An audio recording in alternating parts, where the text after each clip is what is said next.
I'm going to relate this.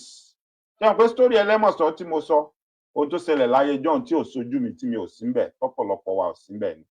Let's now bring it to today. Ohun tó ń ṣẹlẹ̀ lọ́wọ́lọ́wọ́ lórí ikú tó pa bàbá ọba Ọ̀yọ́túnjí tí gbogbo wa sì ń sọ̀rọ̀ lórí ẹ̀ lọ́wọ́. Ṣé rí pé story yẹn náà ń pín sí oríṣiríṣi, oníkálukú ń kọ tiẹ̀. Now, ẹ rí pé tá bá tún ní ká sọ lọ, the same set of people tí wọ́n ń da ìtàn rú látẹ̀yìn wá, àwọn náà ló tún lájẹrẹ ọ̀rọ̀ yìí tún fẹ́ símọ́ lórí. Ẹ dẹ̀ rí bí wọ́n ṣe ti ń dàrú, bí wọ́n ṣe ń lo gbogbo ọgbọ́n àrékérekè láti make sure pé wọ́n da story yẹn rú, pé àwọn èèyàn kan máa kọ the right story, gbà wọ́n sì máa kọ story tọ̀dọ̀ tiwọn tó lè jẹ́ pé irọ́ ni, tó dẹ̀ jẹ́ pé òun náà fẹ́ kí everybody believe. They are trying so hard. They are trying so hard láti make sure pé whatever the true story is, kí wọ́n bury ẹ̀. Then they will now write a story to present to the whole world pé this was what actually happened. Which is nǹkan táwa kan dúró lé lórí lénìí nìyẹn pé no, it's not going to go that way. We are going to get this story right. Tó bá jẹ́ tọ̀dọ̀ yín náà ló right, a máa gbà pé òun lóòótọ́, gbogbo wa dẹ̀ máa sanction, a dẹ̀ máa sign sí pé story ò rújú ohun tó ṣẹlẹ̀ ní lóòótọ́. But ìwádìí máa wáyé. The Nigerian Navy, so the Nigerian Army, the Nigerian Air Force, the Nigerian Navy, and the DSS àti ọlọ́pàá, wọ́n ní kí gbogbo wọn pé kán strategize wípé kán lọ sílùú yẹn, ẹnìkan kan ò dẹ̀ gbọ́dọ̀ mọ̀ wípé kán lọ attack wọn, kán lọ kó gbogbo àwọn ọ̀dọ́ tó wà níbẹ̀ pátápátá, pé kán lọ kó gbogbo wọn, kán kó wọn dà sẹ́wọ̀n. Kán arrest anybody tó bá jẹ́ ọ̀dọ́ ọkùnrin, kí wọ́n kó gbogbo wọn, kán lọ kó wọn dà sẹ́wọ̀n. Ẹ mọ̀ pé bàbá Ọbásanjọ́ tó bá fẹ́ ṣe nǹkan kò kíá. If you remember what happened in OD, if you remember what happened in OD, ẹ mọ irú èèyàn tí bàbá Ọbásanjọ́ tó jẹ́. Bàbá ò kíẹ̀. You know, Baba sent the military men to go and level out. Pé kán level ẹ̀, kán sọ the level ground OD village nílẹ̀ Igbo náà ló wà.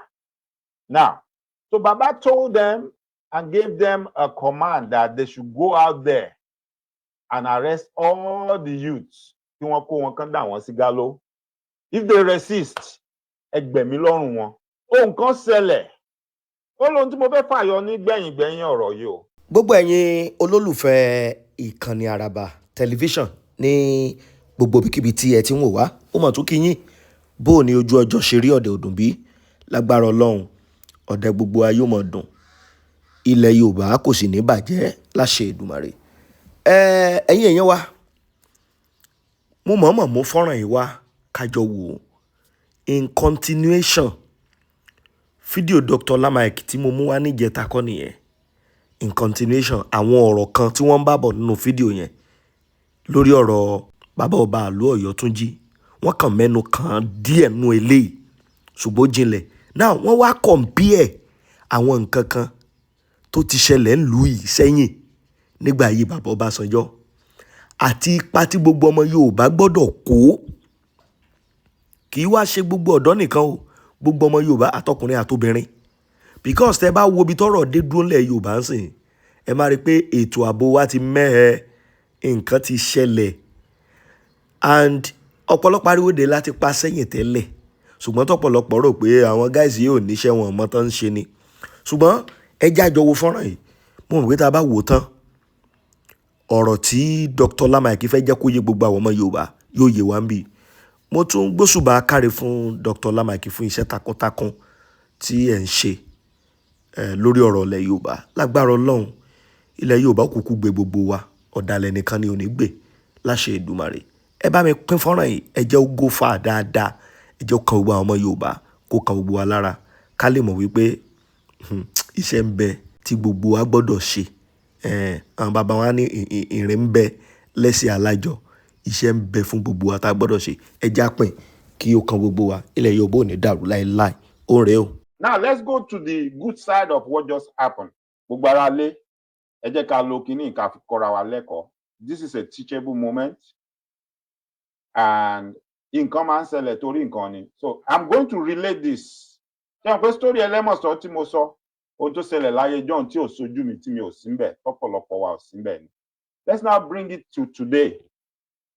Ohun tó ń ṣẹlẹ̀ lọ́wọ́lọ́wọ́ lórí ikú tó pa bàbá ọba Ọ̀yọ́túnjí tí gbogbo wa sì ń sọ̀rọ̀ lórí ẹ̀ lọ́wọ́. Ṣé rí pé story yẹn náà ń pín sí oríṣiríṣi, oníkálukú ń kọ tiẹ̀.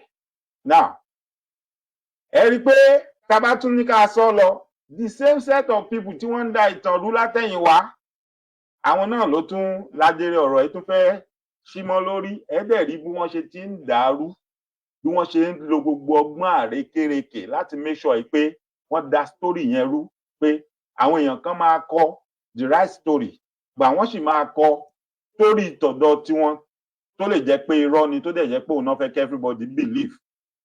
They are trying so hard. They are trying so hard láti make sure pé whatever the true story is, kí wọ́n bury ẹ̀. Then they will now write a story to present to the whole world pé this was what actually happened. Which is nǹkan táwa kan dúró lé lórí lénìí nìyẹn pé no, it's not going to go that way. We are going to get this story right. Tó bá jẹ́ tọ̀dọ̀ yín náà ló right, a máa gbà pé òun lóòótọ́, gbogbo wa dẹ̀ máa sanction, a dẹ̀ máa sign sí pé story ò rújú ohun tó ṣẹlẹ̀ ní lóòótọ́. But ìwádìí máa wáyé, ìwádìí máa wáyé lórí ẹ̀ ká tó conclude pé ẹ̀yin lẹ̀ ń sòótọ́, àwọn ìyẹn ló ń parọ́. We are not just going to say because ẹ̀yin ti wá láti ìlú kan, ẹ dẹ̀ nígbàgbọ́ pé ẹ̀yin ló lórí gbogbo àgbáyé and we got to take your story. No. No. Ó ṣeé ṣe, ẹ lè ṣe àṣemáṣe, kó jẹ́ pé ẹ fẹ́ Fọlájiyọ̀ kó yí yín lọ́wọ́. Let's establish the fact pé okay, ẹ Fọlájiyọ̀ ni, ó yí yín lọ́wọ́ ni. Ó ṣeé ṣe gẹ́gẹ́ bí ọ̀rọ̀ tá ti ń gbọ́ tó ń jáde lẹ́nu yín pé ẹ̀yin ló yẹ kẹ́, ẹ̀yin lẹ́ni bẹ̀, ẹ̀yin ló yẹ kẹ́ ẹ máa jẹ gbá, ẹ̀yin ló yẹ kẹ́ ẹ máa jẹ àwo. Ẹni tó wá jẹ oyè yẹn tó wà ń bẹ̀, ó wá dédé pò sánlẹ̀, ó lọ lójijì. Then we need to find out pé ṣé torí pé ìwọ ló fẹ́ jẹ́ ló ṣe dọ́gbọ́ndọ́gbọ́n tẹ̀mí bọ́ lọ́rùn ẹni yẹn. À ń ràn wọ́ gan lọ́wọ́ láti yọ wàhálà kúrò lọ́rùn ẹ torí ọjọ́ iwájú ni. Bó bá farabalẹ̀, bó bá jẹ́ wọ́n ló ṣe, yes, kí gbogbo èèyàn mọ̀ pé wọ́n ló ṣe, kán dẹ̀ mọ role tó play ńbẹ̀. Bó bá jẹ́ wọ́n kọ́ ló ṣe, kí gbogbo èèyàn mọ̀ pé sábàbí ni o, ó kàn rìn lẹ́sẹ̀ ọ̀rọ̀ ni o, ohun tó ń sọ jáde lẹ́nu ló fẹ́ kó bá ẹ o. Àwọn tó ń da ìtàn wa rú, àwọn tó ń kọ̀kọ́ kúkọ lẹ̀ nítorí pé wọ́n ṣàfẹ́ máa ṣe nǹkan tí ó máa gbé ìlú wọn àbí tí ó gbé àwọn láti tú ọ̀nà àtijẹ àti mu tí wọ́n ṣe, tí wọ́n dẹ̀ bìkítà bóyá yóò pọ̀ ọmọ Yorùbá lára yálà ní ìsín àbí lọ́jọ́ iwájú. Àwọn la máa bẹ Elédùmarè kó bá wa gbéṣẹ́ lé wọn lọ́wọ́, kán má dalẹ̀ Yorùbá rú, kán má dàrú mọ́ wa lọ́wọ́, kán yé yí ìtàn wa ní ìkú yìí mọ́.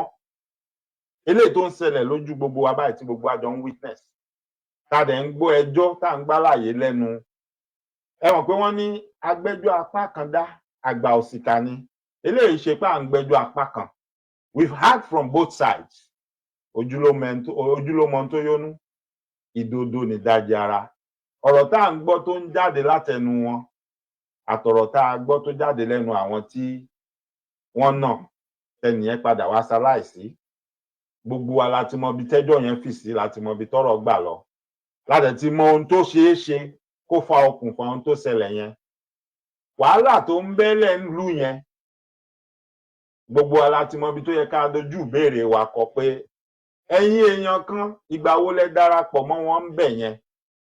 Sígbà tẹ́ ẹ lọ darapọ̀ mọ́ wọn, ẹ ti plan ẹ̀, ẹ ti gbà lérò, ẹ lọ bẹ̀ lọ sálámí ni. Ó ṣe wá ṣe é ṣe kó jẹ́ pé ẹni tó pè yín wá jẹun tó mú yín lọ bẹ̀, òun lẹ wá sọ dọ̀tá báyìí. Òun lẹ ń yí mọ́ wa lọ́wọ́, à ń yí yín sébè, ẹ̀ ń yí wa sí poro. Ká lójú òka yín mọ́ ni, ẹ fẹ́ lè sọ pé ẹ̀yin gan lẹ mú bàbá yẹn lọ síbẹ̀. Bàbá yẹn ò mọbẹ̀ rárá. Ó lèmi ṣe ń sọ pé ọ̀rọ̀ iṣẹ́ ó sì ń pè fún ìwádìí tó nípọn, tó lágbára. láti fi ojú gbogbo òótọ́ hàn pátápátá, láti fi ojú gbogbo òótọ́ hàn pátápátá, because surface ọ̀rọ̀ yẹn ni gbogbo wa sì ń gbọ́, kí nǹkan kan wà lábẹ́ ẹ̀. Gẹ́gẹ́ bí iṣẹ́ tèmi ti ṣe rí dáadáa, èmi ti rí pé àwọn nǹkan kan wà lábẹ́ ọ̀rọ̀ yẹn. Gbogbo ohun tó ṣẹlẹ̀ yìí ó wà plan, ó wà strategize kó tó dé stage tó dé yẹn. Òun ló ṣe nídìí kan ṣèwádìí irú story yìí, irú ìtàn yẹn ní ìsìn báyìí, kán má padà wá kọ́ níkọkúkọ, kán má dàrú. Ara ibi tí ìwádìí fi wúlò nìyẹn. So that lọ́jọ́ iwájú káwọn ọmọ wa náà kán má máa nírú misunderstanding tá a fẹ́ ní láàrin fẹ́rẹ́fẹ́ tá a sọ̀rọ̀ yìí. Nítorí pé àwọn tó ń kọ ìtàn most often wọ́n máa ń fi ìtàn ṣègbè láàrin kan. Gbẹ́jà tẹ̀síwájú lórí ohun tí à ń sọ lọ. Ọ̀pọ̀lọpọ̀ nǹkan tí a máa ń sọ ńgbà míì is based on experience. It's based on experience we gain from past event tó ti ṣẹlẹ̀. Ní sáìdì àwọn ìjọ níbi tí wọ́n ti ń wa epo, tó ń wa epo rọ̀bì nínú ilẹ̀, gbogbo wa la mọ̀ pé ńgbà kan àwọn ọmọ bẹ̀ wọ́n yarí, àwọn ọmọ ìjọ wọ́n láwọn ò ní gbà fún wọn kán wá máa wa epo mọ́. Wọ́n wá ń ṣe kí ni? Wọ́n ń gbógun ti gbogbo àwọn tó wá ń ṣiṣẹ́ láti máa wa epo rọ̀bì ńbẹ̀. Wọ́n máa wá ń fa wàhálà yẹn. Bàbá wa Ààrẹ Olúṣẹ́gun Ọbásanjọ́, ààrẹ àná, àwọn náà wà lórí oyè ńgbà yẹn. Bàbá wa pè gbogbo àwọn olórí ológun jọ, sójà, Air Force, gbogbo yín tẹ́ bá rántí, mo ṣe show yẹn tí mo mú fídíò yẹn wá. Bàbá pè Air Force, wọ́n pè àwọn sójà, wọ́n pè kí ni wọ́n pè wọ́n? Wọ́n pè Nigerian military, which is the Nigerian soldiers. Wọ́n pè the Nigerian Air Force. Wọ́n dẹ̀ pè àwọn ẹ má bínú, ó sápá mi lórí ni.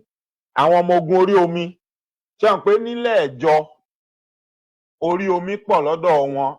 Bẹ́ẹ̀ ni DSS wà lára wọn. Ó ti yé yín? Wọ́n dẹ̀ pè àwọn Navy, the Nigerian Navy. So the Nigerian Army, the Nigerian Air Force, the Nigerian Navy, and the DSS àti ọlọ́pàá, wọ́n ní kí gbogbo wọn pé kán strategize wípé kán lọ sílùú yẹn, ẹnìkan kan ò dẹ̀ gbọ́dọ̀ mọ̀ wípé kán lọ attack wọn, kán lọ kó gbogbo àwọn ọ̀dọ́ tó wà níbẹ̀ pátápátá, pé kán lọ kó gbogbo wọn, kán kó wọn dà sẹ́wọ̀n. Kán arrest anybody tó bá jẹ́ ọ̀dọ́ ọkùnrin, kí wọ́n kó gbogbo wọn, kán lọ kó wọn dà sẹ́wọ̀n. Ẹ mọ̀ pé bàbá Ọbásanjọ́ tó bá fẹ́ ṣe nǹkan kò kíá. If you remember what happened in OD, ẹ mọ irú èèyàn tí bàbá Ọbásanjọ́ tó jẹ́. Bàbá ò kíẹ̀. You know, Baba send the military men to go and level out. They can level ẹ̀, kan sọ the level ground OD village. Nílẹ̀ Igbo náà ló wà. Now, so Baba told them and gave them a command that they should go out there and arrest all the youths. Kí wọ́n kó wọn kán dà wọ́n sí gálò. If they resist, ẹgbẹ̀mí lọ́rùn wọn. Now, ohun kan ṣẹlẹ̀. Ó lóhun tí mo fẹ́ fàyọ ní gbẹ̀yìn ọ̀rọ̀ yìí o. Ohun kan ṣẹlẹ̀. Wọ́n wá make sure pé ọjọ́ tí wọ́n máa lọ síbẹ̀, tí wọ́n máa lọ ṣe iṣẹ́ yẹn, gbogbo plan tán ṣe, wọ́n make sure pé mọ́tò ò rìn lọ sọ́nà ọbẹ̀ yẹn, wọ́n blọ́ọ̀kì gbogbo ọ̀nà torí pé wọn ò fẹ́ kí anybody lọ ta wọ́n lólobó. They don't want anybody to go and inform them pé they are coming, so that wọn ò ní lè sá lọ, wọn ò ní lè sá pamọ́. But what they didn't know ni pé láàárín wọn níbẹ̀ níbi tán ti ṣèpàdé, ọmọ ìjọ, ọmọ Ìgbò tó wà nínú iṣẹ́ tó mọ̀ pé àwọn èèyàn òun ni wọ́n fẹ́ lọ pa yìí, àwọn ọ̀dọ́ àwọn ni wọ́n fẹ́ lọ ṣe lọ́ṣẹ̀ yìí. Ó ti find the one means or the other, ó ti pass information yẹn along. Ṣé ẹ mọ̀ nǹkan táwọn ọ̀dọ́ yẹn ṣe? Àwọn ọ̀dọ́ yẹn ti múra kalẹ̀. Wọ́n múra kalẹ̀. ẹni tó fún wọn ní information kò mọ the actual day tí kinní yẹn máa ṣẹlẹ̀, kò mọ ìgbà àbí àkókò, but ó pass information yẹn pé wọ́n ti ní kán wá kó gbogbo yín o, èyí tí wọ́n bá dẹ̀ rí mú bóyá ó ń sá lọ ni kán pàdánù, àmọ́ mi ò mọjọ́ tán máa wá ṣe o, mo dẹ̀ lè má láǹfààní láti padà wá sọ fún yín mọ́, ó lè jẹ́ last time tẹ máa gbọ́ information lẹ́nu mi ní, torí òun gan ohun tó ṣe yẹn kò mọ̀ bóyá wọ́n máa padà mọ̀ bóyá òun ti ṣe tó máa já síkú. Yorùbá mi ò yé wa, kò mọ̀ bóyá tiẹ̀ máa padà mọ̀ bóyá òun gan ti ṣalamí tó máa gbé òun tó máa já síkú. Ó jẹ́ kó yé wọn pé tọ̀ ohun tó ti ṣẹlẹ̀ rèé, wọ́n dẹ̀ ń bọ̀, àmọ́jọ́ àti àkókò tó ń bọ̀ mi ò lè sọ fún yín, ṣùgbọ́n ẹ tètè yá mọ bẹ́ẹ̀ ṣe ṣera yín. Ohun tí àwọn ọ̀dọ́ yẹn wá ṣe ni pé wọ́n sọ ọ́ diṣẹ́, wọ́n pínra wọn, wọ́n ń retí pé ẹni ọjọ́ tí wọ́n bá dé àwọn ó jọ mú nǹkan ńlẹ̀ tí ó jọ tóra wọn.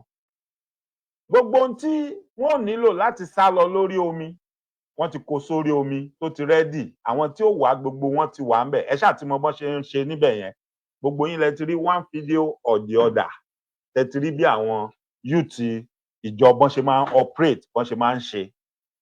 Now wọ́n ní capacity ohun ìjà irú èyí tí àwọn ológun Nàìjíríà tí wọ́n ní.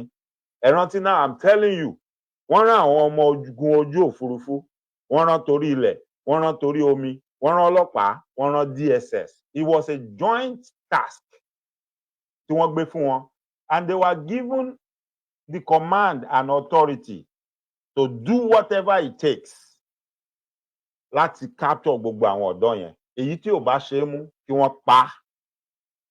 Gbogbo àwọn ọ̀dọ́ yẹn wọ́n sá lọ, wọ́n dẹ̀ sọ pé a ní nǹkan tá a fi kojú gbogbo àwọn iléeṣẹ́ ológun tó ń bọ̀ yìí. Ohun tán ṣe ni pé ṣé mọ̀ pé àwọn àgbà Yorùbá ní òkùnkùn tí kò bá sojú ẹni sú, àìmọ̀rìn òru ẹ̀ rìn. Ilẹ̀ tí ò bá sojú ẹni sú, àìmọ̀ òru ẹ̀ rìn. Òun làwọn ọmọ ìjọ fi ọ̀rọ̀ yẹn ṣe. Wípé àwọn ẹni yóò mọ̀ pa ti mọ̀, wọ́n rò pé àwọn ń bọ̀ wá ká wa mọ́ ni. Ẹ wá jẹ́ ká wá surprise wọn, ẹ jẹ́ agbáradè, ẹ jẹ́ ká dúró dè wọ́n. That's the key word, surprise. The element of surprise. Ẹ jọ̀ọ́, ẹni tó bá ti ṣiṣẹ́ ológun rí, kódà kó jẹ́ training wọn lásán ló gbà kọjá rí. Ó ti fẹ̀yìntì ni, ẹ bá mi pè wọlé kẹ́ ní irọ́ ni mò ń pa. Àbí kẹ́ ẹ bá mi enlighten àwọn èèyàn wa nípa how important it is. What they call the element of surprise. It's part of the military tactics. Wọ́n mú Bin Laden, wọ́n mú Bin Laden. Element of surprise wà ń bẹ̀. Bin Laden ò mọ̀ pé wọ́n ń bọ̀ wá mú o. Bin Laden ò expect ẹ̀. That is why ẹ máa gbọ́ pé special squad ni àwọn tó lọ ṣe operation yẹn. It's a special squad tí wọ́n dìídì yàn sọ́tọ̀ pé the best of the best. Wọ́n tún wá lọ fún wọn ní separate training tí anybody ò dá wọn mọ̀ tí ò mọ̀ pé lágbájá wà lára àwọn tó fẹ́ lọ ṣe operation yẹn. Even àwọn tó lọ ṣe operation yẹn gan wọ́n mọ̀ until dying minute pé nǹkan táwọn fẹ́ lọ ṣe nìyẹn. Ohun tó ń pè ní element of surprise nìyẹn. And the element of surprise also is that gbogbo àwọn tó máa ń ṣalamí fún Bin Laden tó máa ń ṣòfófó fún pé kóńbi tó wà nǹkan kan fẹ́ ṣẹlẹ̀, nobody knew anything. Wọ́n mọ̀ pé nǹkan kan ń bọ̀. So it is always good and it is always useful to have the element of surprise in anything you are doing. Pé okay, tó bá rí báyìí, tó bá rí báyìí, ibi tí máa gbà yọ ni. Àwọn míì máa ń perú nǹkan bẹ́ẹ̀ ní joker. Joker tẹ́ fẹ́ fi jẹ àwọn tẹ́ bá ní nǹkan pọ̀ yẹn. Do you have a joker or not? But trust me, you need a joker. You always need a joker. Ipe joker tí màá fi jẹ wọ́n nígbẹ̀yìn ni pé when everything else fails, this will be my joker. Joker tí àwọn ọmọ ìjọ ní nígbà yẹn ni pé wọ́n ti gbọ́ information, but wọn ò mọjọ́, wọn ò mọ̀gbà, wọn ò wá ṣọ̀lẹ, wọn ò lọ fọwọ́ rọrí sùn kan mọ́ hanrun. They made it a point of duty every blessed day látẹ̀yìn ìgbà tẹ́nìyẹn sọ fún wọn tán ti ṣe meeting tán ti decide pé a máa surprise wọn tán bá ti ń bọ̀ kán tó wọnú ìlú la máa surprise wọn. They know pé àwọn people yìí wọ́n máa bọ̀ pẹ̀lú táǹkì ogun, wọ́n gbé helicopter wá, wọ́n gbé fighter jet wá, wọ́n á dẹ̀ wà lórí omi because wọ́n ti sọ fún wọn pé joint task force ni. Wọ́n dẹ̀ mọ̀ pé DSS lè wọnú ìlú àwọn at any moment. So what do? Silence is the watchword pé ẹ mind ẹni tẹ́ máa bá sọ̀rọ̀ o. Ẹni tẹ́ bá ti rí láàrin ìlú tó jójú tuntun tẹ́ ẹ mọ̀ rí, ẹ mọ̀ nǹkan tẹ́ máa bá wọn discuss o because they already have that information pé all these people are coming as one unit. Wọ́n wá guide ara wọn, wọ́n wá ń dúró. Ìgbà tó dọjọ́ tí àwọn task force yìí máa ṣiṣẹ́ tán fẹ́ ṣe, bọ́n ṣe ti ń bọ̀ tán ti dé gbogbo bóyá like bíi 50 miles away from that place ni wọ́n ti stop gbogbo mọ́tò tí ò sí mọ́tò tó lè kọjá wọn kó lọ sílùú yẹn débi téèyàn kan máa lọ sọ fún wọn pé a mọ̀ ráwọn ológun tí wọ́n ń bọ̀, wọ́n stop gbogbo mọ́tò, wọ́n stop all activities thinking pé àwọn máa catch àwọn ìlú yẹn unaware by surprise because agbára àkọ́kọ́ tí ọ̀tá lè ní lórí ẹ nìyẹn kó ká ẹ mú nígbà tó ò retí pé ó ń bọ̀. Àwọn ológun dẹ̀ máa ń lò dáadáa. Àwọn ológun yẹn bá ṣe wọnú ìlú yẹn tán ń gbẹ́nu wọlé bọ̀ láti ẹnubodè ìlú yẹn báyìí. Àwọn ọmọ ìjọ yẹn ṣíná bò wọ́n ni. Wọ́n ṣíná bò wọ́n, wọ́n da gbogbo nǹkan tán ní bò wọ́n. Kí ló ṣẹlẹ̀ pẹ̀lú àwọn ológun tí wọ́n ń bọ̀ wá ká wọn mọ́? Gbogbo any plan, gbogbo agbára, gbogbo courage tó wù kí wọ́n ní ó kọ́kọ́ sá lọ lórí wọn, ó dàrú mọ́ wọn lára pé what? Àwọn wo ló ń yìnbọn? Báwo náà ṣe mọ̀ pá ń bọ̀? Báwo náà ṣe wá dúró síbí dè wá? That surprise. Kán tó lè regroup, kán tó lè ṣe anything. Àwọn guys yẹn ti ṣe ọṣẹ́ tán fẹ́ ṣe. The next thing, wọ́n ti sá, wọ́n ti lọ wọ àwọn kinní wọn tí wọ́n gbé sórí omi, wọ́n ti sá lọ. Ẹ mọ̀ pé wọ́n máa ń ní creek. Once they get on their kí ni wọ́n ń pè é jet boat yẹn and goes into the creek, ó hard for anybody láti wá wọn wọbẹ̀ because if you are not careful, you are walking into a trap. You know, ilé ìṣeré tiwọn ni, ìlú wọn ni, agbègbè wọn ni. They have traps set in there, àwọn náà mọ ibi táwọn trap yẹn wà. So once they go in there, ìwọ tó máa lé wọn wọnú bẹ̀ lọ, wàá múra. That was what they did that year. Wọ́n ṣe ọṣẹ́ yẹn, wọ́n dẹ̀ disappear. Àwọn ológun Nigeria now look like fools. Wọ́n look stupid. Wípé àwa fún operation bàǹtàbàǹtà tó tó báyìí. The operation was a failure. It did not succeed. It was a total failure. Why? Kí ló dé tó ṣe jẹ́ failure? Because the element of surprise was not there anymore. The people they were going to, thinking we are going to catch them unaware. Those people were waiting for them. Those people were expecting them. Ọgbọ́n tí mo fẹ́ ká mú bẹ̀ yẹn ni pé that element of surprise, putting your enemy in disarray, dismantling their thoughts is enough power for you to overcome them and subdue them. Bẹ́ẹ̀ni. Is it that they are going to withdraw and run back, retreat and run away? Because if they are expecting pé this will be a walk in the park, it's just going to be an easy task. Let's just go in there bá ṣe wọ́n ṣe, ká lọ kó wọn, ká bá ti débẹ̀ ká mọ jálẹ̀kùn wọn, ká mọ nàbọn sí wọn. But guess what? While they are still trying to come in, tí wọ́n ti wọnú ìlú yẹn gan, tí àwọn èèyàn kan ti ṣe kíni, kò bá jẹ́ ìbọn sakabula. Ṣebí tán bá rí yín tán mọ̀ pé ìbọn sakabula lẹ gbé dání, ni wọ́n mọ̀ pé sakabula ló wà lọ́wọ́ yín. Tí wọ́n dàbọn bò wọ́n from every angle, tí wọ́n mọ ibi tíbọn ti ń dún. The first thing tí bí mẹ́ta ti balẹ̀ nínú wọn, ohun tán máa kọ́kọ́ ṣe ni pé eléyìí ò ní dẹrùn o, a retí pé ohun tá a bá ń bì í nì. Ìgbà tán bá ń dàbọn yẹn bolẹ̀, bó bá jẹ́ bí belief àwa kan tá ti ní náà ni pé anywhere tán bá ti gbọ́ orúkọ olóyè Sunday Adéyẹmọ Ìgbòho Ṣà ẹ̀rù máa ń bà wọ́n bá wá ń dàbọn yẹn bolẹ̀ kán wá máa pariwo Ìgbòho Ṣà Ìgbòho Ṣà tó bá jẹ́ ẹ̀rù orúkọ yẹn ń ba Fúlàní wọn ò sá padà àbí wọn ò ní sá padà. This is not rocket science, it is simple. Now tá a bá ní ká pé gbogbo àwọn bàbá wa wọ̀nyí tí wọ́n ti kọtí dídí sí wa tí wọ́n dá wa lóhùn, then let's leave them alone, let's ignore them. Mo mọ̀ pé nílùú kọ̀ọ̀kan gbogbo ẹ̀yin tẹ́ ń pera yín lólórí ọ̀dọ́ nílùú kọ̀ọ̀kan, in every town, in every villages, we have people that goes about boasting and beating their chest. I'm the president of the Kinikan community. I'm the Kinikan of the Kinikan.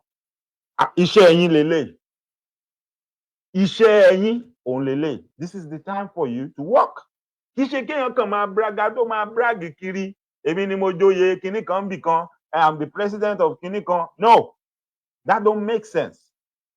This is the time you can rise up. You can become another Lisa B. Whatever your name is, you can write your own history right now and put your name in the book of history in Yoruba land. Pé nígbà kan tógun tún bẹ́ wọnú ilẹ̀ Yorùbá tí gbogbo ọmọ Yorùbá ò mọ bó ṣe kàn. Tí Fúlàní ń pa kúkúrú tí wọ́n ń pa gúngùn. Tó bá lọ wọnú ìtàn dáadáa, bàbá wa Ṣọ̀ún Ògúnlọlá, ọba ìlú Ògbómọ̀ṣọ́ lénìí, kì í ṣọba tẹ́lẹ̀tẹ́lẹ̀ o. Akíkanjú ìwà tó wù tó bá wọn pa ẹlẹ́mọ̀ṣọ́, ẹni tó ń pa kúkúrú tó ń pa gígùn, òun ló gbé wọnú ìtàn, òun ló sọ di ohun tó sọ́dà lénìí, òun làwọn àrọ́mọdọ́mọ ẹ̀ náà ń jọlá ẹ̀ lọ́dọ̀ ní. You can also become another Ṣọ̀ún Ògúnlọlá with your name in there. I can also become another Banji Ọlágúnjú with what I'm doing now. Ara ohun tèmi mọ̀ ṣe ni mò ń ṣe yìí. There are other things I know how to do. Tí ìṣòro orí afẹ́fẹ́, Yorùbá mi ò yé ẹ. Now, àwọn tó bá mọ̀ mí mọ ohun tí mò ń ṣe, àwọn náà máa kọ̀tàn náà máa fi síbẹ̀ pé nígbà kan ẹnìkan wà tó ń jẹ́ báyìí. Ohun tó bá wá sójú oníkálùkù, role tí n bá play, ìwà akíkanjú tó bá wà ńbẹ̀ ni wọ́n kọ ọ́ lẹ̀ sínú ìtàn tí wọ́n kọ fún mi.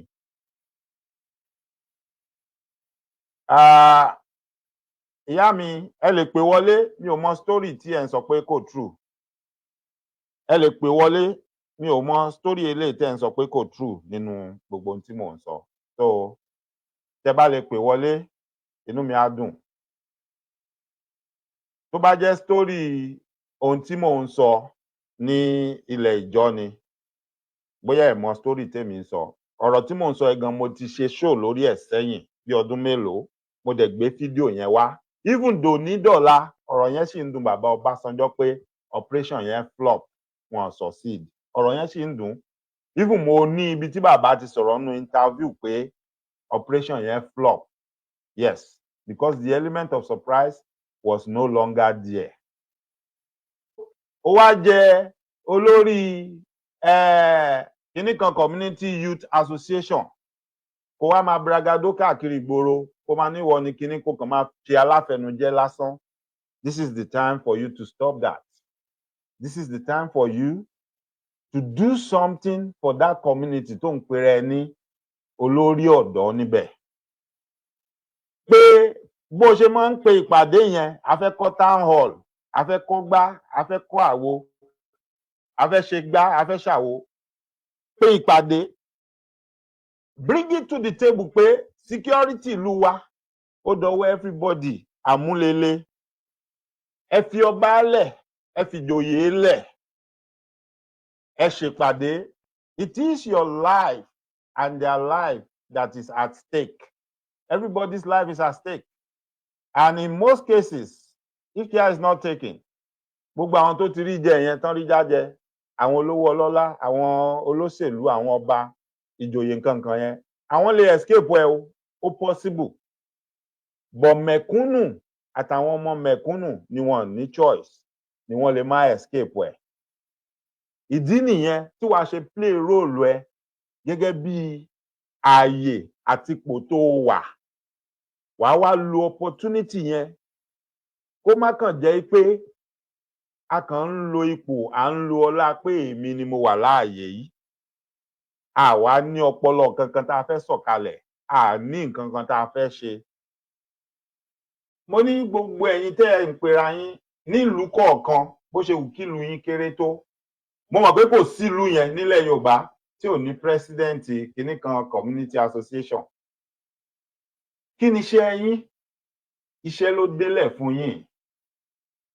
Ẹ jẹ́ wá mú tààrà kí n wá mú lọ́dọ̀ àwọn bàbá wa tí wọ́n jẹ́ ọlọ́dẹ. Tẹ́lẹ̀dùmarè dẹ̀ jogún ọgbọ́n inú fún, tó jogún agbára fún, tí mo dẹ̀ mọ̀ pé wọ́n lè ṣiṣẹ́ yìí, wọ́n ṣe tá àti ṣiṣẹ́ yìí, ṣùgbọ́n wọ́n ń wò wá níran, wọ́n ń rẹ́rìn-ín pé ṣé àwọn máa ṣiṣẹ́ lọ́fẹ̀ẹ́ ni? Àkọ́kọ́ náà mo kọ́kọ́ fẹ́ bẹ̀ wọ́n pé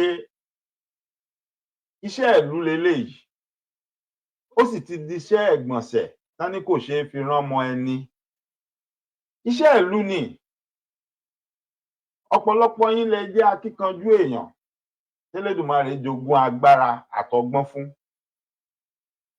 Ọ̀pọ̀lọpọ̀ yín lẹ́yìn náà gbọ́ ìtàn àwọn bàbá wa bí Ògèdèngbé Agbógungbòrò, Fábùnmi Òkèmẹ̀sí, Ògúnmọ́lá nílùú Ìbàdàn,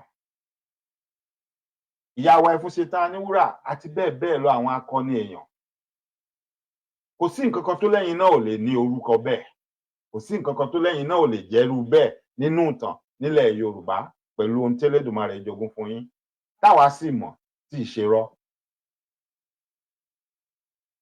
Gbogbo àwọn tá a dárúkọ yìí tí wọ́n bá fi titi owó tán bá fi ṣáwájú, wọn ò ní sí nínú ìtàn wa mọ́ lénìí, àní máa sọ̀rọ̀ wọn. Nítorí ọ̀pọ̀lọpọ̀ ni ó mọ̀ ní wọ́n gbowó iṣẹ́ wọn, ṣèbí wọ́n gbowó fún wọn náà ṣe lọ ṣe. Rárá, nobody paid them.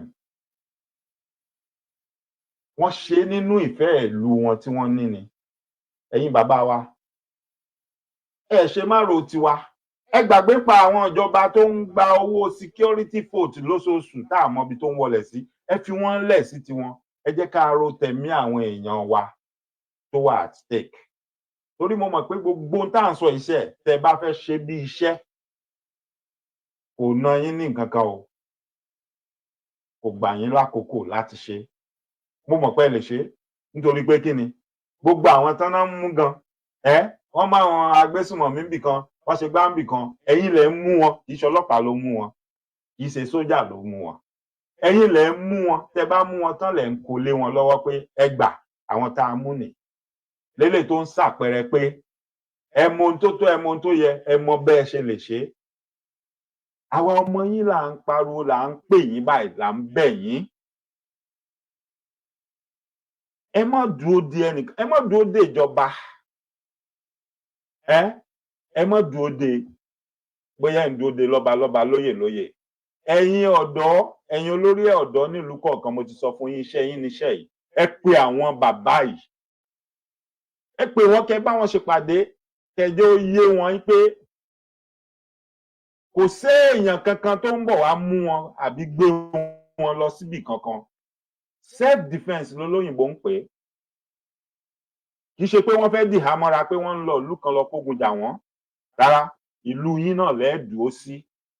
Gẹ́gẹ́ bí ìtàn tí mo sọ fún wa tán, ohun tó ṣẹlẹ̀ ní ilẹ̀ Ìjọ nígbà tí ààrẹ ìgbà náà lọ́hùn tó ní kán lọ kógun jà wọ́n, kán lọ kó wọn wá.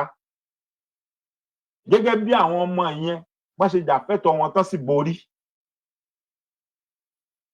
Èmi ò lè kọ́ ẹ̀yin bàbá àgbàlagbà yìí ní bọ́n ṣe ń ṣiṣẹ́ ìdáàbòbò ìlú àbógun jíjà. Ẹ mọ̀ jù mí lọ dáadáa, kí lèmi? Mi ò mọ nǹkan kan. Mo mọ̀ pé ẹ mọ rẹ́rìn-ín pé ó mọ̀ fẹ́ wọn kọ́ wa níṣẹ́.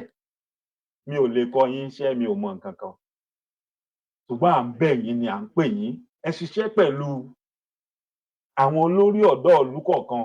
Ẹ̀yin olórí ọ̀dọ́ ìlú kọ̀ọ̀kan, ẹ dìde.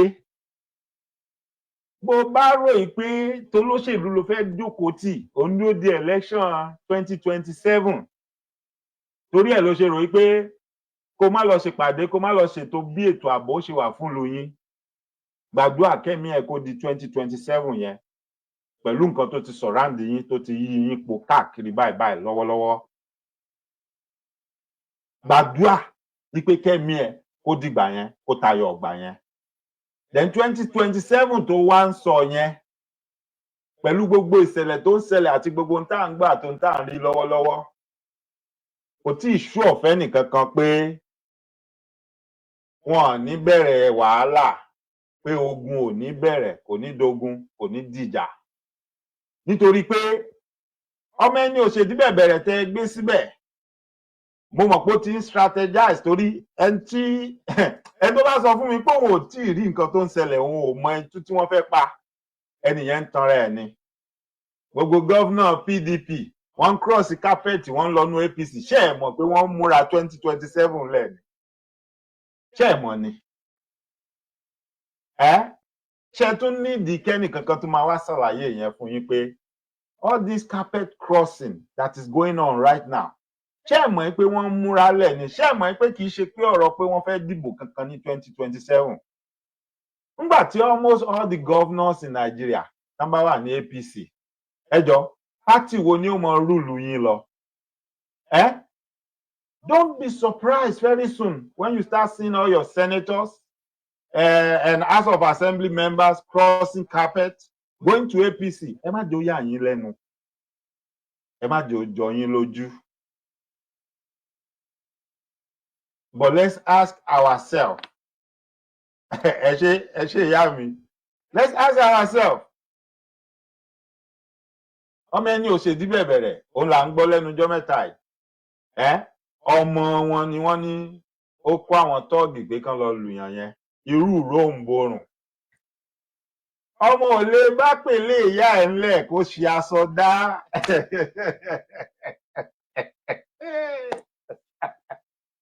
Kò ṣeé ṣe kọ́mọ bá pèlè ìyá ẹ̀ ńlẹ̀ kó ṣe aṣọ dá o.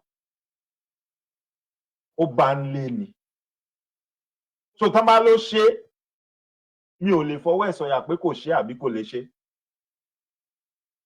Pàápàá jùlọ, ó ti ń show sign ẹ̀ látilẹ̀ pé he can do worse than that. Pé ọ̀dájú èèyàn ni. So ní ìsìn mọ́ ṣe ń pariwo ẹ̀ tán ń ṣe, ta ló mọ ibi tó wà? Gbogbo yín lẹ rántí ń jọ́ kínní àná ńgbà tí wàhálà ṣẹlẹ̀ tí wọ́n ń pariwo bàbá. Ibo ni bàbá ti ń dáhùn? Bàbá ń dáhùn láti France. Ní ìsìn tán lọ́mọ ṣaṣemáṣe tán ń pariwo ẹ̀, ta ló mọ ibi tó wà ń sìn? Tó bá máa dáhùn, ta ló mọ ibi tó ti máa dáhùn? Ta ló mọ ibi tó ti máa dáhùn? So don't deceive yourself, ẹ̀yin ọ̀dọ́. Ẹ̀yin ọ̀dọ́ tẹ́ wà ní àwọn ìlú wa káàkiri. It is time for action. It is your time to show leadership and to show true leadership. Filled with courage. This is the time for you to take the forefront nínú ọ̀rọ̀ tó wà nílẹ̀ yìí. In fact, kí má bàa jẹ ọ̀dájú èèyàn ni, mi bá sọ fáwọn èèyàn ń sìn pé ẹni ìlú nílẹ̀ Yorùbá tá a bá gbọ́ pé Fúlàní wọbẹ̀, wọ́n lé wọn bẹ́ àbí wọ́n jẹbẹ̀ run, ẹ jẹ́ ká béèrè pé ta ló lórí ọ̀dọ́ wọn nílùú yẹn. Ẹ jẹ́ agbórúkọ ẹ̀ síta ká pariwo ẹ̀bẹ̀nu pé ńbo ló wà tí nǹkan yìí tó fi ṣẹlẹ̀ ń lù yín. Torí tó bá ṣe pé ká pè pé kán máa wá dáwó community hall, kán wá máa dáwó kinní kan hall ni, ẹ máa rí yẹn pè, ẹ máa rí yẹn ṣe. So why would the security of that same community, ṣebí ìlú tó bá rójú tó ráàyè tó létò, òun làwọn èèyàn ò ráàyè máa lọ sí community hall, wọ́n fẹ́ lọ ṣe meeting àbí wọ́n fẹ́ lọ ṣe nǹkan kan bẹ̀. Yes, omi ẹ̀rọ, portable drinking water, ó dáa. Iná, ó dáa. But if you have such project at this moment, ẹ̀mí èèyàn ló ṣe pàtàkì, ló ṣe kókó. Èèyàn tó wà láyé ni ó mu omi yẹn, ni ó tanná yẹn. Kágbàdo tó dáyé, kinní kan lẹ dìé ń jẹ. ẹ ṣe jẹ́ ká kọ́kọ́ focus lórí eléyìí tó wà most important. Wọ́n ní tígi bá rélugi tòkè la kọ́kọ́ yanjú. Àwọn igi tó rélugi yìí, eléyìí tó wà lókè is the security of your community, of your homeland, before any other thing. If the government is not willing, the government is not forthcoming to help you, kò yé ọ̀pọ̀lọpọ̀ yín ni o. You are your own government. You've been your own government for a very long time. Gbogbo yín oníkálùkù ló ní ìjọba nú ilé ẹ̀. Ẹni ṣáàwó. Here is the fact. Gone are the days when you build a house and you already have laid down pipes by the government, whereby you can go in and tap onto that and bring tap water, potable tap water into your own house, right? Gone are the days.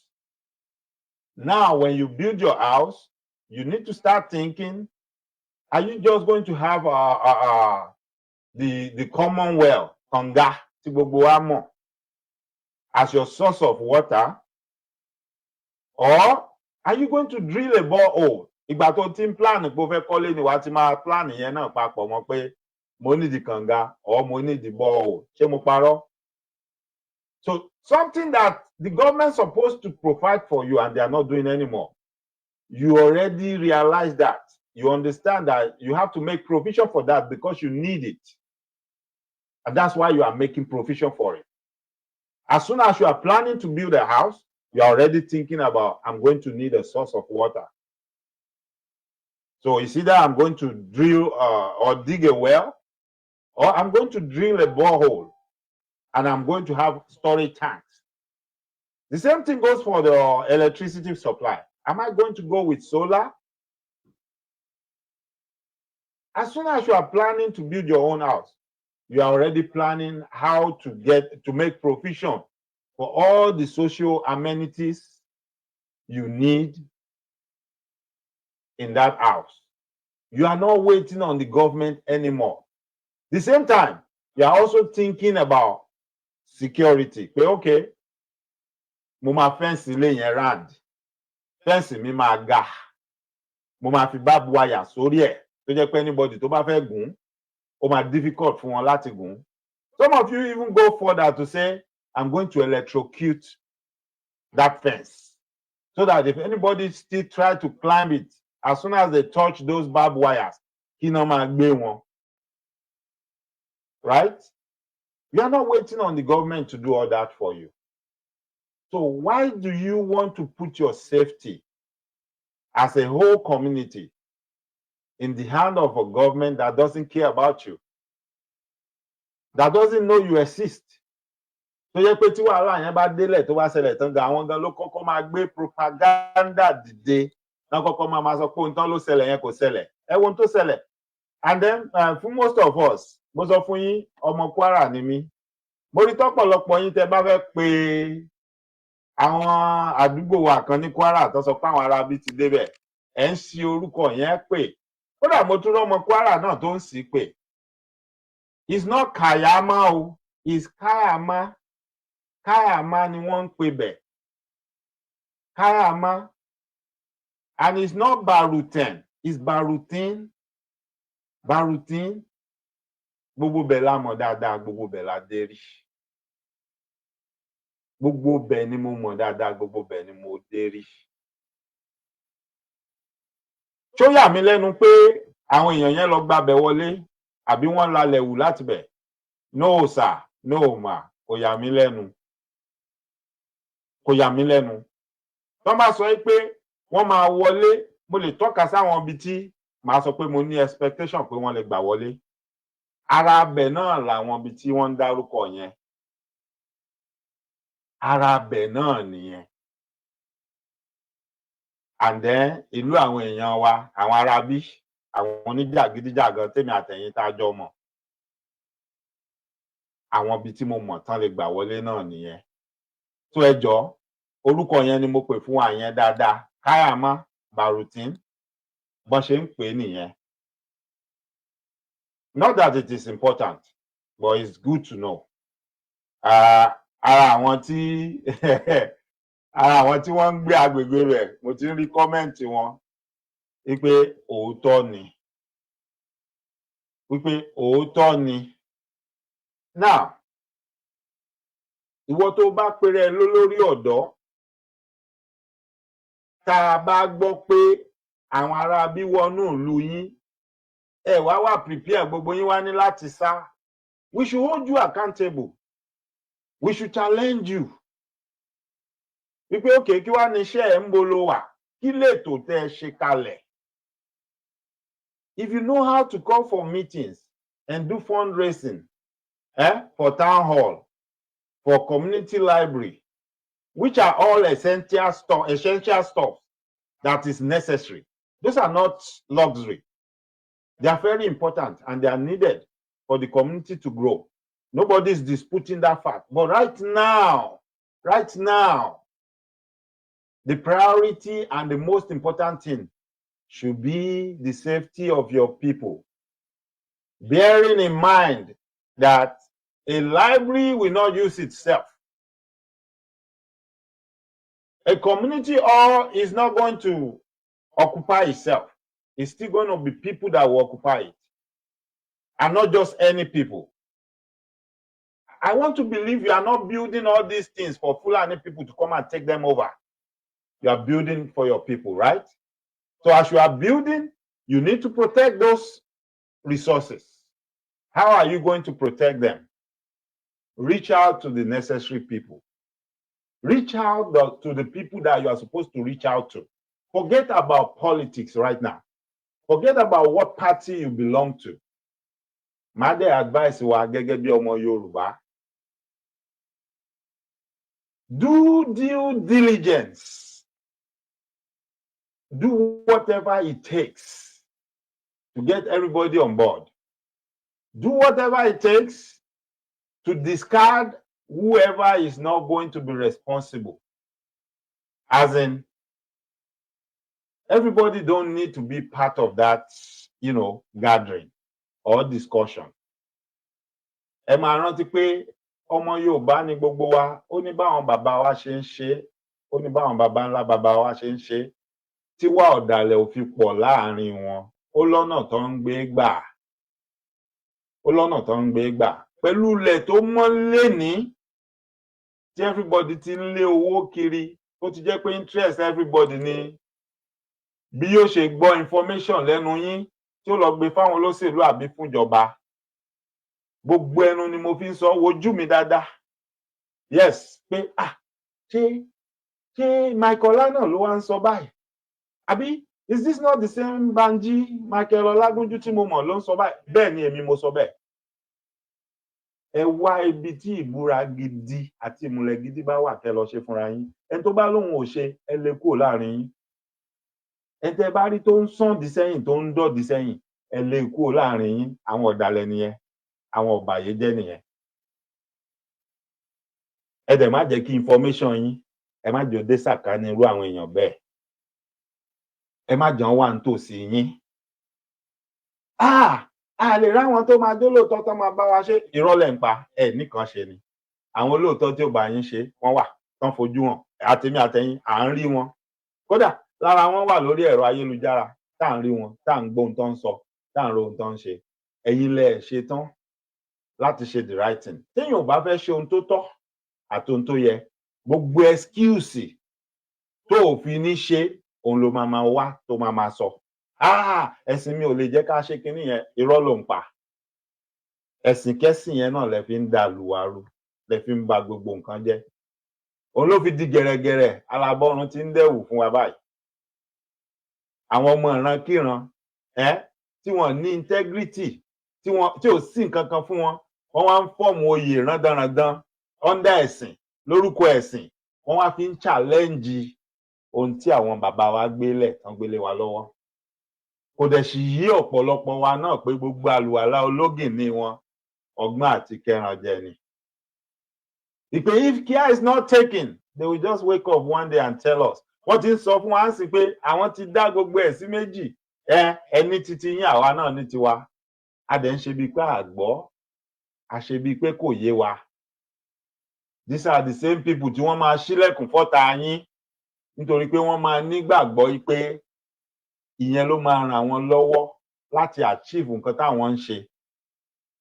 Tí wọ́n dẹ̀ mọ̀ pé aya gbọ́n ògúngbè gbọ́n aya ń tiro ògúngbè náà ń tiro. Àwọn tí wọ́n ń sọ fún wọn pé àwọn ó ràn wọ́n lọ́wọ́, àwọn èèyàn fẹ́ lò wọ́n láti wọlé kán lè gba nǹkan tó fẹ́ gbà ni. Mo ti sọ fún gbogbo wa. The first experiment is right there. It's not far-fetched. Gbogbo wa la mọ ibi tó wà. Ojú gbogbo wa ń rí. Even ẹ wo nǹkan tó ń ṣẹlẹ̀ ńbẹ̀ yẹn gan lẹ́nu lọ́wọ́lọ́wọ́ yìí. Ẹ wo gbogbo ìjà tó ń ṣẹlẹ̀. Ifá ò káre. Elédùmarè ó ṣeun. Ọ̀rọ̀ Elédùmarè ò lè mọ́ ṣẹ. Gbogbo àbòsí, gbogbo rìkísí, gbogbo ète tí wọ́n hun, tí wọ́n fi mú ọmọ ọlọ́mọ ní bí ọdún mélòó sẹ́yìn tí wọ́n tì mọ́lé, ẹ wo bí gbogbo àṣírí ṣe wá ń tú báyìí. Ẹ wo bí gbogbo àṣírí ṣe wá ń tú báyìí. Gbogbo ìyà tán fi jẹ ọmọ ọlọ́mọ. Àtàwọn míì gan tán wá láti ìlú tí ọmọ yẹn ti wá, tán jẹ́ Yorùbá gidi bíi tiẹ̀. Wọ́n torí ẹ̀sìn, wọ́n pawọ́pọ̀ pẹ̀lú wọn pé ẹja fìyà jẹ. Mo ṣáà ń wò ń gbà yẹn náà pé a sì wá ń pariwo, a sì yán, akékékéké, ó sì wá dàbí pọ́rọ̀ yẹn ò lè lójútùú, bíi pé kò tẹ̀ wá séèyàn kankan ń bàdàn tó lè dìde ti ọ̀rọ̀ ọmọ yẹn. Àṣé wọ́n ti pa wọ́n ti kún lábẹ́lẹ̀ ni pé ẹ lọ fìyà jẹ. Ẹ wo bí gbogbo àṣírí ṣe ń tú sí wa lọ́wọ́ báyìí. Ẹ wo bọ́n ṣe wá ń tú àṣírí ara wọn. Ẹ wo bọ́n ṣe wá ń tú àṣírí ara wọn. Ẹ wo bọ́n ṣe ń kà bòròbòrò.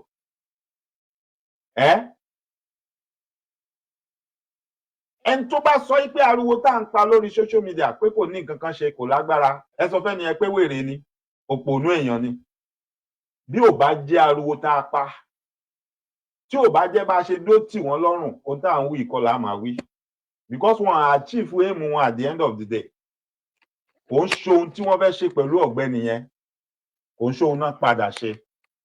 Torí pé ohun tí wọ́n lérò ni wọ́n bá pàdé lọ́dọ̀ àwa ọmọ Yorùbá.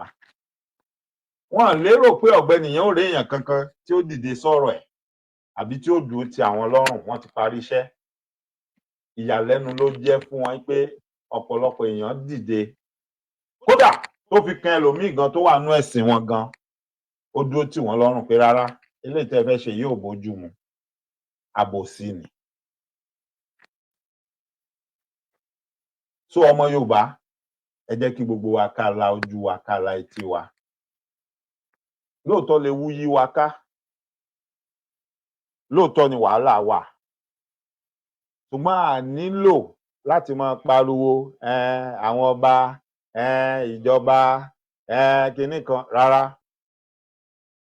The solution to our own problem lies in our hand, especially àwa ọ̀dọ́, ọwọ́ wa ló wà. Gbogbo ìwọ tó ń pèrè lórí ọ̀dọ́ in whatever sect, whatever section, bó ṣe wù kó kéré tú. Olórí ọ̀dọ́ gan nínú school láwọn ìlú ìgbèríko káàkiri. Ìwọ tó jẹ́ president inú school. This is the time for you to rise up. Ẹ pera yín jọ bí ọmọ Yorùbá. Ẹ ṣe ohun tó yẹ kẹ́ ẹ ṣe gẹ́gẹ́ bí ọmọ Yorùbá. Ẹ wá ṣe àwọn ètò tó tẹ̀lé. It is called self-defense. Ìdáàbòbò ẹ̀mí ara ẹni ni. Ẹ sọ pé ẹ fẹ́ dìhà mọ́ra, ẹ fẹ́ lọ sí Mali lọ bá wọn jà. Ẹ sọ pé ẹ fẹ́ dìhà mọ́ra, ẹ fẹ́ lọ Niger lọ mọ bá wọn jà. Rárá. Ẹ sọ pé ẹ fẹ́ dìhà mọ́ra, ẹ fẹ́ lọ ilẹ̀ Haúsá lọ bá wọn jà. Rárá. Ẹ fẹ́ dáàbòbò ẹ̀mí ara yín nínú ìlú ara yín. You are planning to defend yourself from external aggression. Yes. That is not a crime. And when you do, nígbà tẹ́ ẹ bá ṣe bẹ́ẹ̀, you don't need to make any video and show nobody. Ẹ jẹ́ anybody ní any explanation. ẹ má wá show fún anybody pé ẹ lágbára abẹ́ ti ṣe kinní kan ń bì kan. Defend yourself, protect your life, defend your people, protect the life of your people. A máa borí Àṣẹ. lágbára rẹ̀. Àṣẹ. Èmi kàn fẹ́ support nǹkan tẹ̀ ń sọ ni because èmi náà rí i pé ó ká yín lára ó jẹ́ ká gbogbo wa lára. Torí àwọn gẹ́gẹ́ bẹ́ẹ̀ ṣe sọ yẹn àwọn youth àwọn tó ń pera wọn ní olórí ọ̀dọ́ nǹkan yẹn àwọn gangan ni wọ́n lè ṣe kínní. Gẹ́gẹ́ bẹ́ẹ̀ dẹ̀ ṣe sọ nípa pé tó bá ṣe kò sẹ́ni tó béèrè ẹjọ́ lọ́wọ́ wọn. Wọn ò ní ìdí social media nítorí pé àwọn tó wá ń kó wa tó ń pa wá tó ń ṣe ǹjẹ́ a rí wọn lórí social media. Wọn ò ní sọ fún social media pé àwọn ń lọ síbi báyìí báyìí. Tó bá ṣe nǹkan tó fẹ́ ṣe tán wọn ò ní gbé síbẹ̀ pé nǹkan táwọn ṣe rèé o. Ó dìgbà tí gbogbo ẹ̀ bá tú síta kọ́ àwọn ọ̀gá wọn tó máa sọ pé àwọn take responsibility. Àwọn tó dẹ̀ kọ́ take responsibility yẹn ìjọ kí ni wọ́n ṣe fún wọn? Nothing. Tó bá bọ́ sí wa lọ́wọ́ tí Elédùmarè bá fún wa ṣe kò sẹ́ni tó béèrè ẹjọ́. Ẹ má gbé sórí ayélujára kò sẹ́ni tó fẹ́ wò. Nǹkan tá a fẹ́ wò nǹkan tó fẹ́ dùn mọ́ wa nú ni pé àlàáfíà ti wà lórí ilẹ̀ wa. Ìgbà yẹn á dẹ̀ máa mọ̀ kò sí bó ṣe lè rí kò sí bó ṣe máa fi pamọ́ náà a máa mọ àwọn tó wà ń jẹ.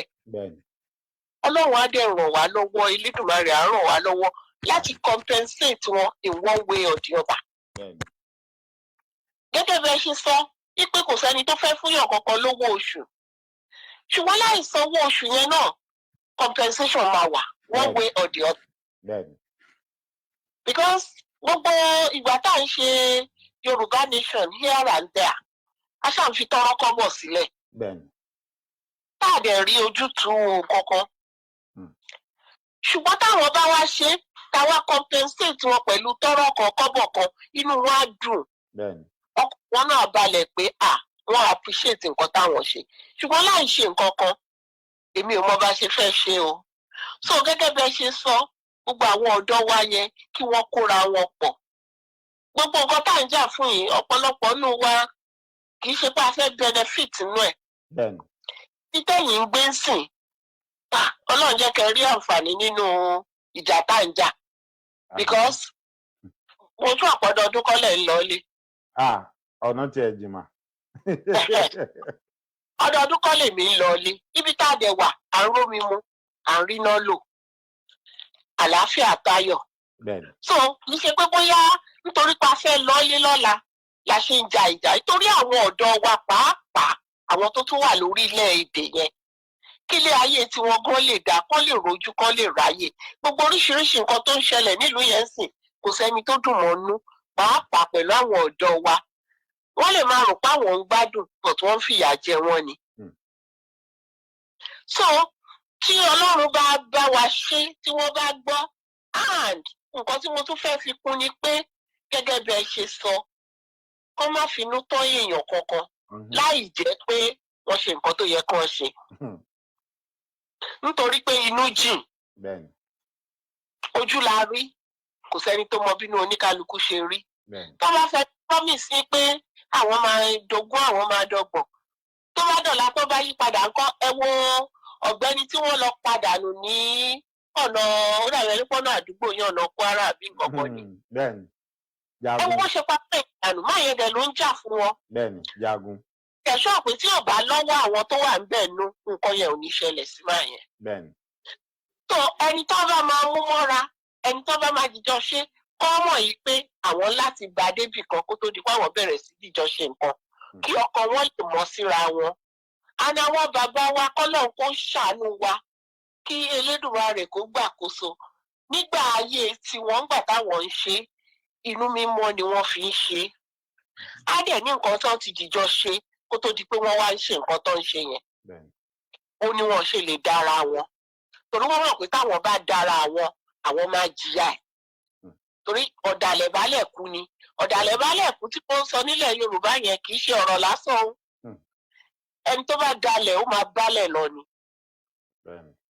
Bó ṣe lè pẹ́ tó ó máa balẹ̀ lọ. So tó bá ti di pé wọ́n ti fi ọwọ́ wẹ ọwọ́ tí wọ́n ti ṣe nǹkan tó yẹ kán ṣe, kán gún ọ̀sán nǹkan máa ṣe nǹkan tó ń ṣe lọ, Elédùmarè máa dúró tì wọ́n, kò sẹ́ni tó máa rí àárín wọn, á dẹ̀ ṣe é ṣe fún ẹ ṣe mo ní kí n tún fi kún kí n fi encourage wọn, torí mo sọ pé àwọn ọ̀dọ́ yẹn gan wọ́n wà lórí aago tó ń gbọ́ wa ń sìn, tó bá tiẹ̀ fẹ́ sọ̀rọ̀ tí wọ́n fẹ́ pè wọlé, mo mọ̀ pé àwọn kan máa wà ń bẹ̀ yẹn ń sìn tí wọ́n ń gbọ́. Èmi nígbàgbọ́ pé tó bá ṣe nǹkan tó yẹ kí wọ́n ṣe, ó máa rọrùn fún gbogbo wọn, ó máa dẹ̀ rọrùn fún gbogbo wa. Ẹ ṣé. Ẹ ṣeun màmí, a máa rí yín bá ẹ pẹ́ fún wa o, àṣẹ Èdùmàrè. Ẹ ní fojú sunkún ọmọ o, agbára Ọlọ́run. Gbogbo ohun tó ń dùn yín nínú, tó ń pa yín láyọ̀, kò ní bà yín nínú jẹ́ láṣẹ Èdùmàrè. Kòròkòrò ayé ò ní lù fún yín jó o, kò ní lù fáwọn ọmọ yín jó láṣẹ Èdùmàrè. Ẹ ṣé ìyá mi. Thank you so much.